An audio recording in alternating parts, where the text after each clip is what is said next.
Vulamnon, Rea, Vushumau, Yonadab. And Amnon had a friend whose name was Yonadab. Yonadab ish Hukum Maud. And Yonadab was a very subtle man. That is the authorized version of your Bible. Second book of Samuel, chapter 13.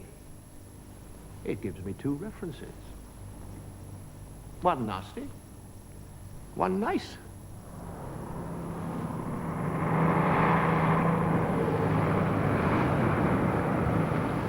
Hello. On Thursday, Peter Shaffer's new play, Yonadab, opens at the National Theatre. It's his first new work since Amadeus, which began here and went on to international success, both in the theatre and in the cinema. Peter Shaffer's one of the world's most successful playwrights. Our programme looks at his concerns as a writer, his skill as a storyteller, and his mastery of theatrical spectacle. To do this, we've staged our own workshop readings from The Royal Hunt of the Sun, Equus, and Amadeus, with Anthony Hopkins, Jack Shepherd, Richard O'Callaghan, Rupert Fraser, and Patrick Murray. We also look at the way in which Shaffer has built on these previous successes as he works and reworks Yonadab in the weeks leading up to the new play's opening night. We caught up with him in his New York apartment in September, only 10 weeks from the play's opening night, to find that he hadn't finished writing it. It's a familiar situation to me. I like working up to the very last minute. Rearranging, changing, chopping, rethinking. I mean, I think it's a very good thing. It ensures it's live. And indeed, the final version, if there is ever a final version, is done with the actors. I don't mean that every line is changed, of course it isn't. But the final polish is done with the actors. I think it's very good. How long have you been working on it? About a year in all. I did the first draft and finished that in, about March or April, and then let it go for 3 months, and then I just picked it up again. I remember years ago when I did a farce called Black Comedy, which was written very quickly, unusual for me, because I write more slowly, to go with Miss Julie, which Maggie Smith and Albert Finney were doing at Chichester. And I thought of this idea of using the convention of Chinese theater, which represents extreme darkness, by using extreme light on the stage. It's a reversal. Having got that idea to use it, I began to write the play. At which point the telephone rang, and it was somebody from Chichester, from the publicity department, saying, "I know you're going to be extremely delighted to hear this. We have put an advertisement for your play in the Sunday papers, in the Sunday Times, I think it was. And as a result of this, so-and-so, so much money, I can't remember what, but quite a lot of money, is coming to the box office. Isn't this lovely?" And I looked at my desk at what, in fact, the public had paid this large sum of money in order to go and see. There were precisely 2 type pages, one of which I'd just torn up, and the other was covered with Heinz tomato soup. It's absolutely true, and I went to bed for about 3 days after that. I thought, this is the ultimate playwright's nightmare situation. Peter Shaffer spends about half of each year in New York, but the first productions of all his plays have been in Britain. He was born in Liverpool in 1926 and grew up in London, where he first developed a passion for the theatre. I think the first time I actually was deeply impressed with the theatre was seeing a performance of Richard II with John Gielgud at the Golders Green Hippodrome. I think I must have been 12 at the time. And that struck me as being an extraordinary event, the whole grandeur of the verse and the scope and passion of the play, the wonder of listening to Gielgud speaking, which was a total intoxication for me.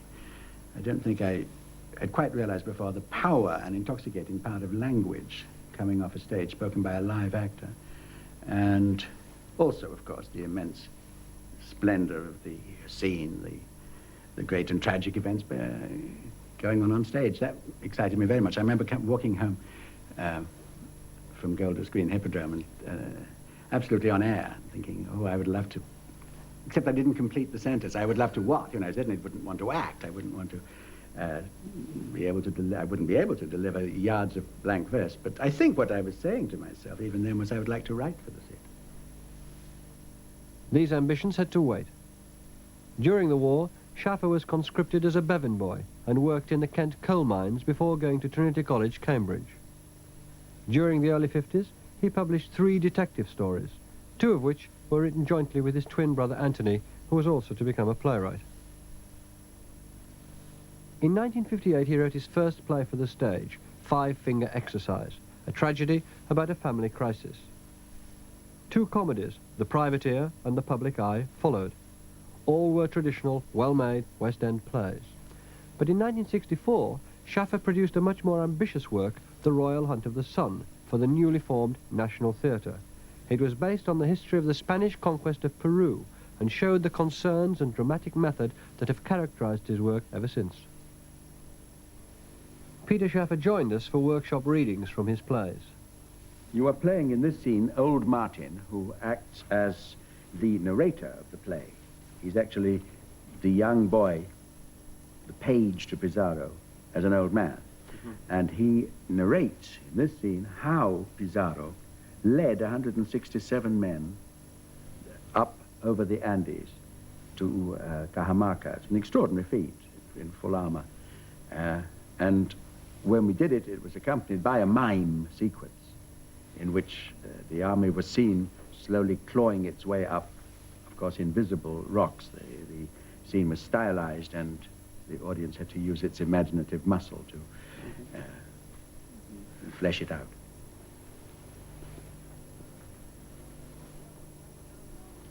Have you ever climbed a mountain in full armor? Well, that's what we did. Him going first the whole way up a tiny path into the clouds, with drops, sheer, on both sides, into nothing. Each turn of the path, it grew colder. The friendly trees of the forest dropped away, and there were only pines. And they went too. And they're just scrubby little bushes standing up in ice. All round us, the rocks began to whine with cold. And always above us, or below us, those filthy condor birds hanging on the air with great tasseled wings. Then night. We lay down, 2s and 3s together on the path, and hugged like lovers for warmth in that burning cold, and most cried. We got up with cold iron for bones and went on. 4 days like that, groaning, not speaking, the breath, a blade in our lungs. 4 days, slowly, like flies on a wall, limping flies, dying flies, up an endless wall of rock. A tiny army, lost in the creases of the moon. I found a line which intrigued me, which was, they climb the Andes. I thought, well, that's all right. And I, in an odd way, without knowing specifically how to do it, I thought I could see how that bit worked. So then I examined it forward and backward from that point, and persuaded the National to do it. It didn't require much persuasion, because it's the sort of play we needed at that point. Not only 2 extraordinary leading roles, but the whole mass of parts for other members of the company, and a great deal of ground for experimentation in mime, movement, music, etc. So it couldn't have been more perfectly timed. I think that the thing I really wanted to do was to create something that could basically only be done on a stage, not in any other medium. That excited me more than anything, and particularly, I don't say when I started to write Royal Hunt of the Sun that I knew what kind of sounds were going to come, or what kind of mime was going to be used, what kind of stylization. But I did know that I wanted them, and I knew where, more or less, they should be. The simple relationship at the center of it is a man who does not believe in God, who meets a man who believes he is God, which is fascinating enough to hold up a play on a bare stage or a crowded stage. But the central spectacle was made largely out of imagined or remembered ritual.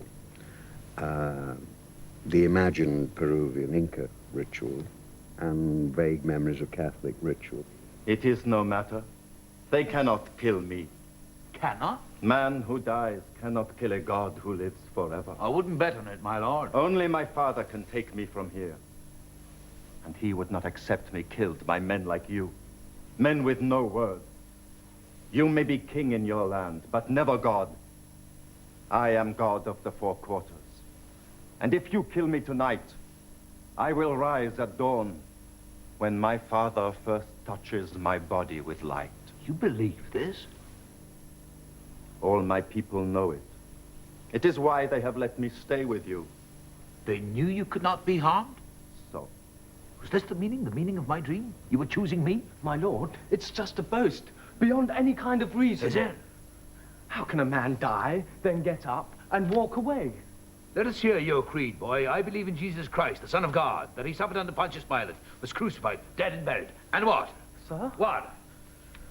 He descended into hell, and on the third day, he rose again from the dead. You don't believe it? I do. On my soul, I believe with all my faith. But Christ is to be the only one, is that it? What if it's possible, here in a land beyond all maps and scholars, guarded by mountains up to the sky, that there were true gods on earth, creators of true peace? Think of it. Thoughts free of time. What would you say in Royal Under the Sun was Pizarro's fascination for Atahualpa? I think has reached a stage in his life when he is not actually convinced of the validity of any belief, and yet is also aware of the despair that that conviction begets in him. I think when he finds in Peru, in the rarefied, strange atmosphere of the high Andes, an entire society that is ruled in a kind of peace, at a terrible cost ruled at a kind of peace, but nevertheless sports a kind of calm, a kind of peace, a kind of equality, where the actual manifestations of human misery that the 16th century Europe knew are not evident. And all of this ruled over by a figure believed by those people to be himself divine and immortal. He has a last throw, as it were, at credulity and belief. In Equus, written in 1973, Schaffer returned to the theme of belief in God and to a similar relationship between the two central characters. But in this play, the setting was contemporary and the story a repellent one. It came from a story told me by a great friend of mine, now alas dead, called James Mossman. We were driving through the countryside, a very bleak countryside in Norfolk, and he pointed out an area which was filled with stables, riding stables. And he said that he'd heard this very, very weird story this week, in which a boy had been in front of magistrates for having blinded, Jim Mossman said, 26 horses, all in a night. And he had apparently, so said Jim, been seduced by a girl on the floor of the stables where he worked as a stable boy, watched by the horses. And presumably, in some crazed outburst, had blinded the horses in order to prevent them from, partly to erase the witness of what he had done from their eyes, and partly, I don't know what, prevent them from running off and telling Mommy and Daddy. I don't know what. I mean, this is all he said. I couldn't believe that there was a boy who'd had a successful, wonderful encounter sexually with a girl, his first, would then get up and blind a lot of horses.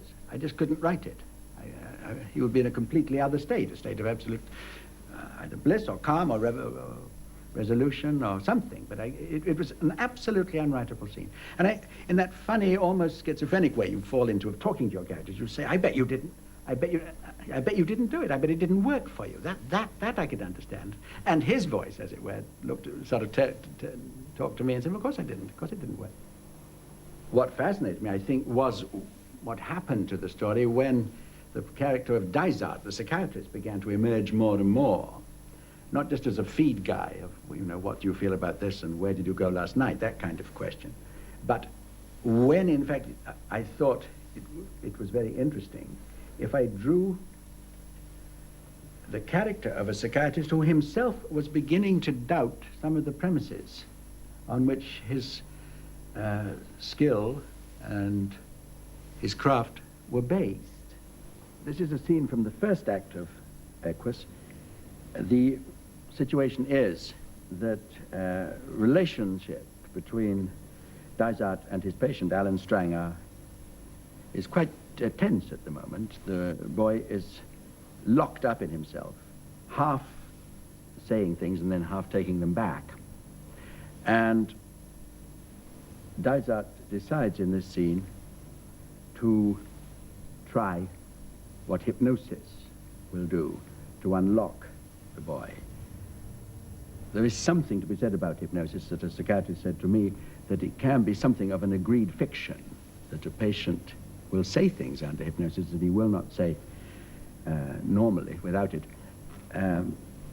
because he can always say, well, you made me say it, or if this process wasn't happening, I would never say it. The normal is the indispensable, murderous god of health, and I am his priest. My tools are very delicate, my compassion is honest. I have honestly assisted children in this room. I have talked away terrors and relieved many agonies, but also, beyond question, I have cut from them parts of individuality repugnant to this god in both his aspects, parts sacred to rarer and more wonderful gods. And at what length? Sacrifices to Zeus took at the most surely 60 seconds each. The sacrifices to the normal can take as long as 16 months.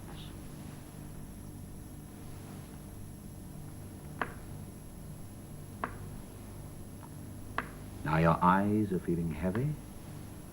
You want to sleep, don't you? You want a long, deep sleep. Have it. Your head is heavy, very heavy. Your shoulders are heavy. Sleep. Can you hear me? You can speak normally. Say yes if you can. Yes. Good boy. Now, raise your head and open your eyes. Now, Alan, you're going to answer questions I'm going to ask you. Do you understand? Yes. And when you wake up, you're going to remember everything you tell me, all right? Yes. Good. Now, I want you to think back in time. You're on that beach you told me about. The tide has gone out, and you're making sandcastles. Above you, staring down at you, is the great horse's head, and the cream dropping from it. Can you see that? Yes. You ask him a question. Does the chain hurt? Yes. Do you ask him aloud? No. And what does the horse say back? Yes. And what do you say? I'll take it out for you. And he says? Never comes out. They have me in chains. Like Jesus. Yes. Only his name is not Jesus, is it? No. What is it? Only him and me know that. You can tell me, Alan.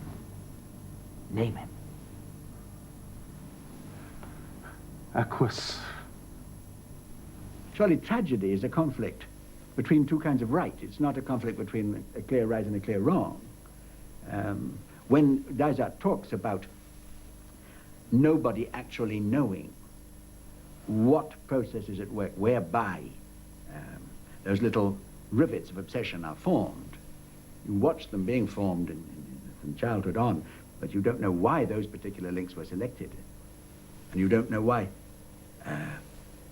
that chain has been forged to bind the obsessive child. And yet you are proceeding in a way as if you do know, that but you are really working in the dark. The only thing you can do is your best, but inevitably, therefore, your best will also contain a lot of results which are also deleterious. But you must have thought over the roots of your own obsessions. Have you come to any conclusions? About? The roots of your own obsessions in your work. If they and how they relate to your own life. No, I haven't come to none. Is that deliberate? You've avoided trying to come to any? No, I don't think it's deliberate. I think that life goes on, and I hope my work goes on, and they present whatever they are, present themselves again and again and urge me to express them again and again. But I don't know how to confront them except in work. I can't think of them alternately. I can't sit down on this chair, not working, and think about my obsessions, you know, such as they are, or my preoccupations. I think we live, all of us, through our work. It's when one's most and least oneself. It's when one's most oneself because one is deeply expressing oneself. It is one's least oneself because one is least aware of oneself. One is aware only of the work, the material, which seems to be other than oneself. A child is born into a world of phenomena, all equal in their power to enslave. It sniffs, it sucks, it strokes its eyes over the whole uncountable range, and suddenly one strikes. Why? Moments snap together like magnets, forging a chain of shackles. Why? I can trace them, I can, even with time, pull them apart again. But why at the start they were ever magnetized at all? Just those particular moments of experience and no others. I don't know. And nor does anyone else. Yet if I don't know, if I can never know that, then what am I doing here? And I don't mean clinically doing or socially doing, I mean fundamentally. These questions, these whys, are fundamental, and yet they have no place in the consulting room. So then, do I? This is the feeling more and more with me. No place, displacement. Account for me, says staring Equus. First, account for me. I fancy this is more than menopause. I believe indeed very powerfully in this figure of a man saying, one way or another, let me tell you a story. It works to me best, though I don't think always, I don't say that all my plays are going to be like this, I think probably not. But it works for me well when the story is also his story. It's about him, because then there's a fusion of narrative with the autobiography of the character, so that it is the story is told with an added passion, an added emphasis. That's where they do come together, though. Yes, that's how they come together and where they come together. And also, of course, the figure can dart in and out of the story, be, as it were, chorus to his own life. Mm-hmm. It can be both in time present and time past. He can partake of the action of the story and also illuminate it, comment on it, even refute it. Say, if only I knew then what I knew now. I mean, you can say anything with it. You know, it's more to me than a device. It's the wellspring of a certain kind of play, which I like experimenting with, trying to write. I remember, just to digress for a moment, an extraordinary moment when I was in Marrakesh, in Morocco, many years ago, in the 60s, and I was in the main square. It was an enormous main square in Marrakesh. It was at Ramadan, and there was a crowd of people sitting on the square, listening to an itinerant storyteller. I didn't speak a word of Arabic at all, but I stood for a long time watching this. And it was, I didn't say it was as exciting to me, lacking the words, as it was to them, but it was intensely exciting, because what quite clearly he was holding them by was this immense, strong cord of narrative of what happened, that it was happening in front of them. And he had no props.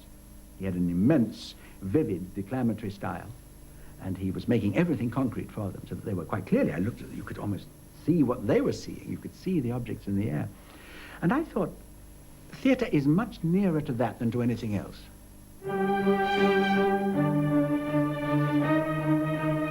A man telling the story of his own life was also at the centre of Schaffer's next play, Amadeus. It was hugely successful in London on Broadway and as an Oscar-winning film. The play is built around the confession by the Italian composer Salieri of how he plotted the death of his hated rival, Mozart. I was entranced by the idea of writing a story in which Salieri was a virtuous, even priggish figure from somewhere like the Niago, who did all the right things and did it by the rules and ended up a very careful, prolific, but rather uninspired establishment figure. And the other one who did nothing right, who was his own worst enemy because of his temperament, because of his own rather peacock quality. You know, he was a little prodigy. He was dragged around Europe by his father as a performing monkey might be.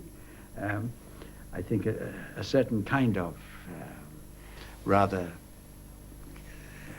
marked self-conceit was very likely in Mozart. It wasn't very evident in Mozart. And so, indeed, was a certain spitefulness.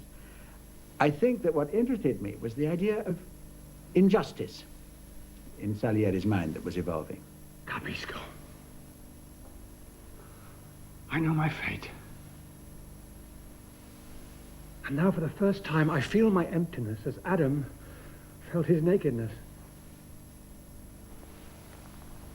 Tonight, at an inn somewhere in this city, stands a giggling child who can put down on paper, without actually setting down his billiard cue, casual notes which turn my most considered ones into lifeless scratches. Grazie, signor. You gave me the desire to serve you, which most men do not have, then saw to it the service was shameful in the ears of the server. Grazie. You gave me the desire to praise you, which most men do not feel, then made me mute. Why? What is my fault? Until this day I have pursued virtue with rigor. I have labored long hours to relieve my fellow men. I have worked and worked the talent you allowed me. You know how hard I've worked. Solely that in the end, in the practice of the art which alone makes the world comprehensible to me, I might hear your voice. And now I do hear it. And it says only one name. Mozart! It's, I think, or certainly was, and is in some people's minds still, a curious and, of course, an untrue correlation, that there is a relationship between social virtue and creative gift. I mean, obviously, if you look at it, there isn't. But a lot of people actually, I think, in their mind somewhere think that if your life is lived properly, you will be rewarded with something of this order. And I don't think it's true at all. Do you see the conflict between Salieri and Mozart as in any way related to a conflict you have inside yourself? I believe that there is a great and palpable process called inspiration. I mean, everybody who's ever created anything, no matter how limited, how much better they would like it to be, have had this feeling when it has any life or impulse at all, that that something has welled up from somewhere else. And not all of it, not even remotely, was there when they started, that the actual business of doing it has made more. Writing begets writing, encouraging a little inspiration begets more inspiration. I think this is an enormous and gratifying and amazing process, which I believe in very strongly because I've been lucky enough to experience it now and then. All serious opera written this century is boring!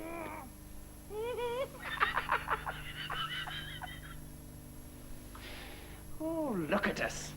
4 gaping mouths. What a perfect quartet. I'd love to write it. Just this second of time, this now, as you are. Herr Chamberlain thinking. Impertinent Mozart. I must speak to the Emperor at once. Herr Prefect thinking. Ignorant Mozart. Debasing opera with his vulgarity. Herr Court Composer thinking. German Mozart, what can he finally know about music? And Herr Mozart himself in the middle thinking, I'm just a good fellow. Why do they all disapprove of me? Now, that is why opera is important, Baron. Because it's realer than any play. A dramatic poet would have to put all those thoughts down, one after another, to represent this second of time. The composer can put them all down at once, and still make us hear each one of them. Astonishing device. A vocal quartet. I tell you, I want to write a finale lasting half an hour. A quartet, becoming a quintet, becoming a sextet. On and on, wider and wider, all sounds multiplying, and rising together, and the together making a sound entirely new. I bet you that's how God hears the world. Millions of sounds ascending at once and mixing in his ear to become an unending music, unimaginable to us. That is our job. That is our job, we composers. To combine the inner minds of him and him and him and her, the thoughts of chambermaids and court composers, and turn the audience into God.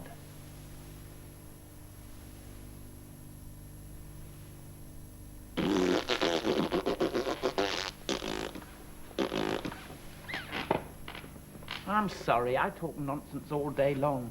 It's incurable, our stanza. Mozart, quite clearly, was not, in the usual way, just a composer. I mean, he did not make any drafts of his work. He composed it in his head. It was complete. And then the business of writing it down was boring to him. He would get his wife in. He would ask her to pour him a drink and tell him the gossip, while he went through this intensely tedious process for him of writing it down. It was as if he was repeating himself. He didn't want to. It already was composed. It was there. Why did he have to write it down? That appears to me an astounding thing, you know, the idea of being able to do that. It's almost as if you are a secretary taking down God's dictation. That is at its most startling form. I mean, I could not actually speak for the historical Atahualpa, who was, I would have thought, a fairly bloodthirsty warrior, as well as many other things, although believed to be divine. But Mozart one can speak of. He's very much near our own time. And I do think that if ever there was a human incarnation of something astounding, that man was Mozart.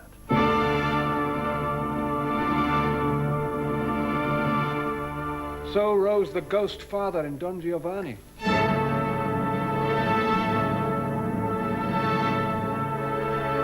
A father more accusing than any in opera. So rose the figure of a guilty libertine cast into hell. I looked on astounded, as from his ordinary life he made his art. We were both ordinary men, he and I. Yet he, from the ordinary, created legends, and I, from legends, created only the ordinary. Could I have stopped my war? Shown him some pity? Oh, yes, my friends, at any time, if he above had shown me one drop of it. Every day I set to work, I prayed, I still prayed, you understand. Make this one good. In my ears, just this one. One. But would he ever? I heard my music calmed in convention. Not one breath of spirit to lift it off the shallows, and I heard his spirit singing through it, unstoppable, to my ears alone. Grant this to me. Grant this to me.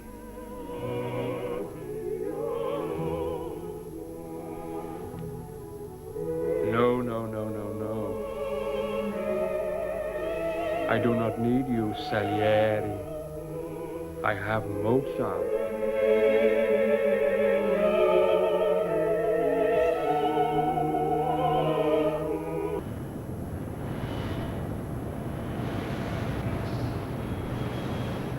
Back in his London home in October, with only 6 weeks to go before the first night of Jonadab, Peter Shaffer is still writing and reworking new scenes.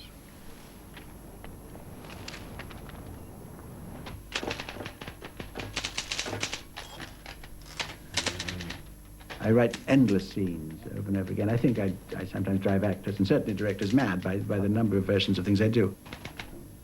Someone like Peter Hall is infinitely patient with this person. I think he would agree. I mean, he actually says that each draft gets better before he ever, or any director ever sees my work. I've gone through a great, great, great deal of tearing up and writing it again and again and again. And that is, in some ways, an obsession, an obsessive process, and can hardly be described as pleasant. It's like inching in on a thing, bit by bit by bit by bit. That's not it, that's not it, that's not it.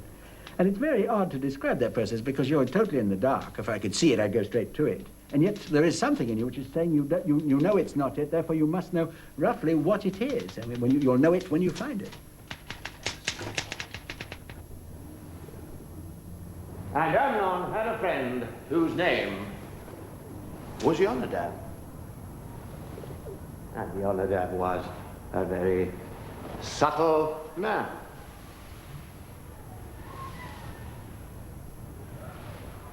Yonadab, that's Amnon. My only friend, insofar as he's anybody's. David's eldest, most debauched son. Sounds like this is the boy. If you are a true prince, the old gods will still be in you, waiting. The act must be holy, Amnon, otherwise let it never be done.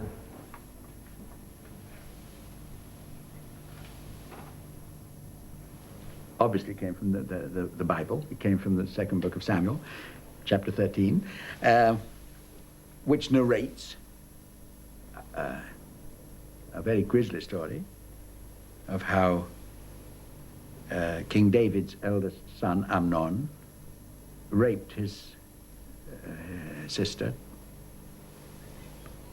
David's daughter, Tamar, half-sister actually, and what ensued, which was disaster. That was one source, which of course, is the actual spine of at least the first act of the play.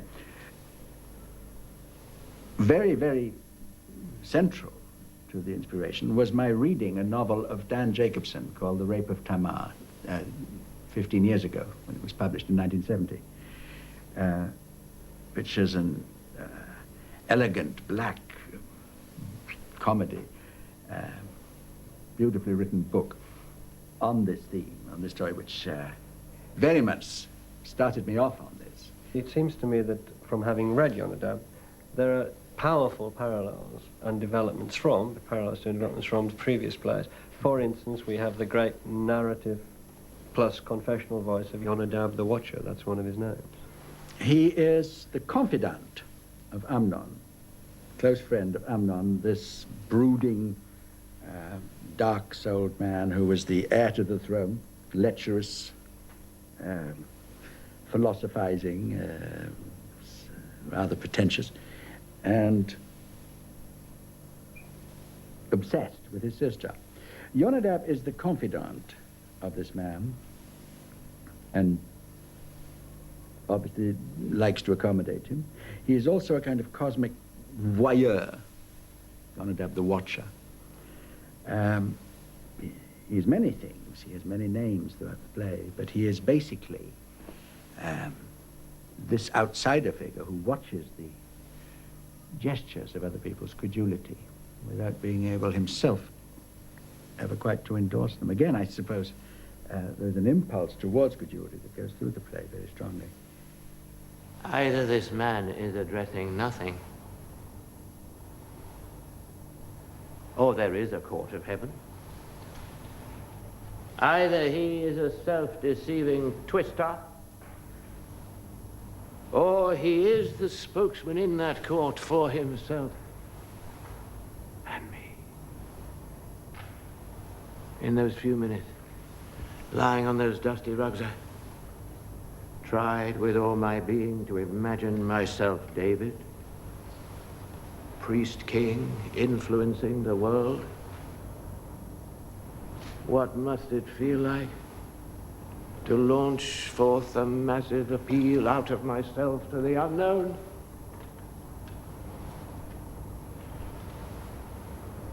To send forth to it what must always be unknown to me. I am no more myself, nor ever shall be more myself. Let it be. The moment falls away, but not the faith. Well, there is a Shaffer country. I mean, I mentioned that the primary thing is there a God, and if there is, what the hell's he doing? The other Shaffer concerns are being the outsider, the person outside life, looking in, watching, not really a participant.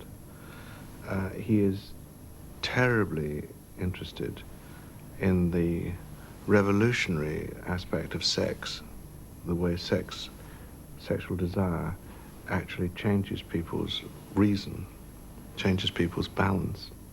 He's fascinated by that. And I think he's...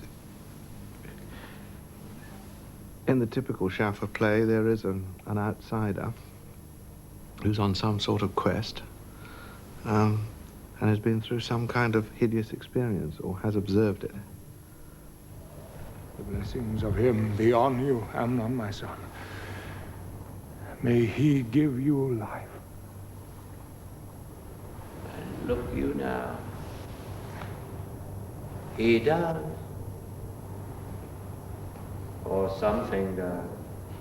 It is a marvelous culture to explore, and the idea of a man living in a time when people did not have such fixed ideas about what was possible and what was not possible is very interesting to me. Of course, the central column of Israel, the column, in terms of it, what held it together was its belief, its monotheism, its belief in one God. But this did not, I think, mean that all other gods were automatically unthought about and banished forever. I think many And what drives superstitions... the play is an even more ancient idea that the man can become a god. Become a on god, earth. Yes. that's right. Yes, that the ideas, all other cultures all had around them were the idea of the possible incarnation, the changing of brothers and sisters into demigods. And if they married, if they were the right ones, the choosing was done properly. They're ordained. Ordained, Yeah, yes. chosen yes. and then ordained. What you're feeling now for your sister was once known very well. It was even ordained for some, those with charge to rule, kings and the sons of kings. Ordained. Allowed. Demanded of them. To keep their blood pure. Some say to give their minds a special wisdom. In old Egypt, there was no difference between gods and kings. God-kings ruled with god-queens, being first brother and sister. Isis and Osiris, you've heard of them? Yes. Nefertiti, Akhenaten. Yes. Brother and sister. Some of them full gods, some demigods, all of them lovers. It's 5 weeks to the first night, and rehearsals have been underway for 3 full weeks.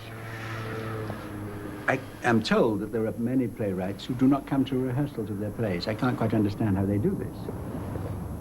It is a different order, but it is a very agreeable one, because for years you are alone in a room with bits of paper. When you go into a rehearsal room, you're surrounded by people. That is very exciting. You're liberated suddenly from that cell into a place infinitely more vibrant in a different way, in a physical way. And if you actually just played the situation and made him a little less grotesque, but genuinely with this throat problem, Yes.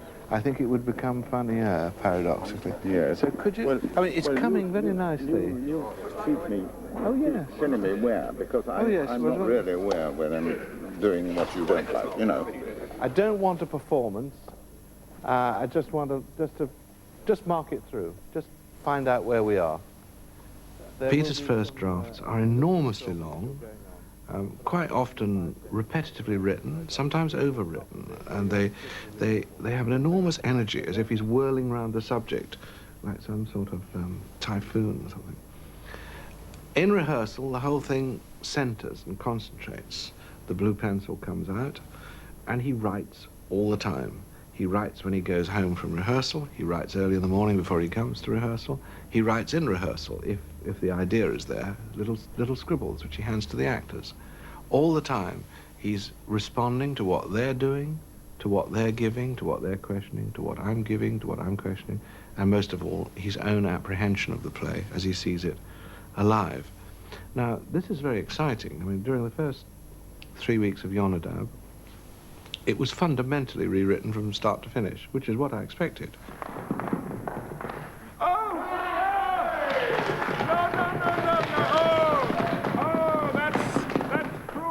That's cruel. of you. Play or I don't sing. Who would have thought I could raise such a cruel girl?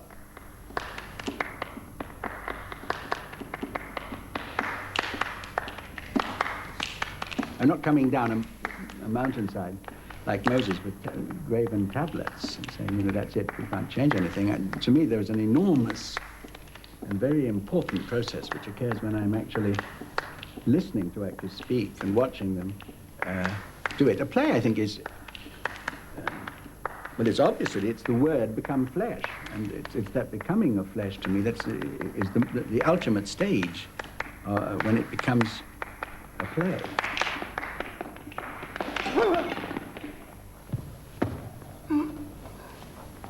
I think it needs to show a little more innocence in play. Yeah, yes. You mean not so blatantly sexual or overtly so, do you mean? Well, you can tease but be having fun with it, you know.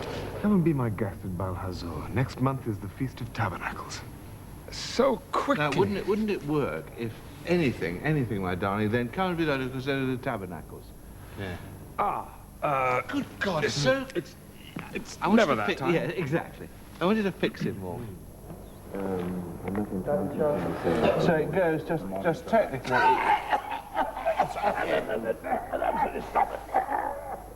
You've got to cut it off. So you can go resentful. Oh, you go. That's right. That's right. Beats it. Pardon me. This is why David believes that the prophets have said that a sword has been placed in the center of his family, and he believes it. He did. Yes, I'm sure. But we don't say that anymore. It is a justification for a lot of extraordinary behavior. That it's because if he believes that there is something inside the family that will destroy it. Yes. Something that has been placed there. It explains his suspicions. His suspicions and his difficulties with the children, and his, as you say, his suspicions of them. I'll discuss it with Peter afterwards, because I think it's a very good idea. Son of Salmon, son of Nashon, son of Amminadab, Prince of the tribe of Judah. How he loved saying all that, my old dad. It made his place at court seem just that bit more tolerable. Forgive this noise. Tragedies I know should begin with trumpet calls. Mine can only start with phlegm. You've just kindly popped out of a rehearsal. You've got about 4 weeks to go to the first preview. What state is it in now, the play? Well, it's all over the floor like a jigsaw puzzle, which is the correct and right state for it to be in at this point. Peter Hall conducts a very careful and in-depth rehearsal from this point on, scene by scene, and even minute by minute. And he's doing that. And the cast is taking it away from me, which is what, again, they should be doing. Have any obvious problems cropped up, Peter? Because when I read it, and it reads extremely well, it seemed a very weighty play and lengthy as well. Has that been a problem? Oh, yes, length is always a problem, I find. I write too much. I think partly by design, so sort of semi-conscious design anyway. But in rehearsal, a lot of it gets shed, gets slimmed out, shaved, and I hope improved. Our God, Yahweh, admits no consort. That is weakness, not strength. In his heaven there is no female spirit. And you who should share in his divinity have been excluded also. What do you mean? The kings of Israel are not true kings. Their princes not true princes. True princes not only serve God, they partake of Godhead themselves. I have no specific orthodoxy. Even an orthodoxy of embracing many gods. I mean, I haven't any such thing. I know that, and this sounds very negative, I know that I have never found an orthodoxy of faith that I have been able wholeheartedly to embrace. At the same time, I would dread living in a world where people actually were not leavened by the idea of faith. And he stands for an hour in the dark, sucking the sweat off his god's hairy cheek. The creature's dreadful giggle was the laughter of God. What if it's really true? That I've gone god-hunting and caught one? If you are a true prince, the old gods will still be in you.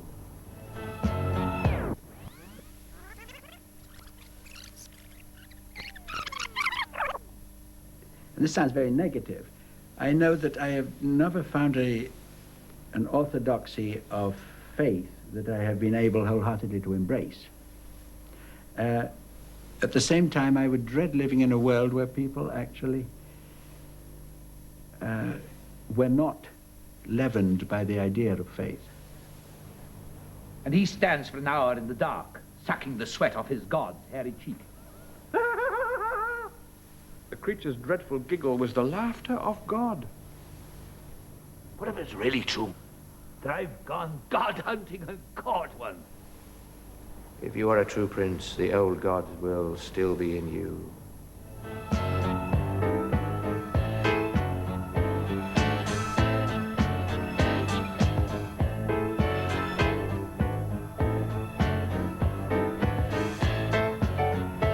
We've come to the end of our programmes for tonight. In our Writers' Series next Monday night, a thought-provoking documentary about a complex man, Yukio Mishima, prolific author, nominated 3 times for the Nobel Prize. His bizarre suicide rocked the literary world. There are interviews with former friends, and actor John Hurt reads selections of Mishima's works.